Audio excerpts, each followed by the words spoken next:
Si ton homme aime le sexe tous les jours, tu dois le remercier. Apparemment, beaucoup de filles ne sont pas d'accord avec moi sur le sujet, et je vous comprends. D'autres disent même, et s'il ne sait pas faire la chose? Mais c'est très simple, mesdames. Un homme qui, malgré le fait que vous le refusiez de nombreuses fois, continue de vouloir manger la seule nourriture que sa chose peut manger, tu dois le remercier. Parce que le désir, quand il reste dirigé vers une seule personne, ce n'est pas anodin. La tomate est facile à trouver dehors, très facile même. Mais s'il insiste sur toi, encore et encore, sache que ce n'est pas par manque de choix, c'est parce qu'il t'aime. Tu n'aimes pas sa manière de faire la chose? Apprends-lui. Montre-lui comment toi, tu aimes.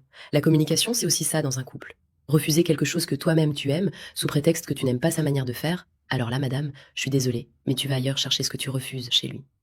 Donc le jour où sa frustration sera à son maximum, ne sois pas étonné s'il finit par aller voir la première venue. Parce qu'un homme, quand il désire sa femme, ce n'est pas seulement le corps qu'il veut, c'est la connexion, c'est le lien, c'est l'exclusivité. Beaucoup ne comprennent pas ça. Elles pensent que refuser sans cesse n'a pas de conséquences. Mais le désir, quand il est ignoré trop longtemps, il se transforme en frustration. Et la frustration, si elle n'est pas écoutée, finit toujours par chercher une porte de sortie.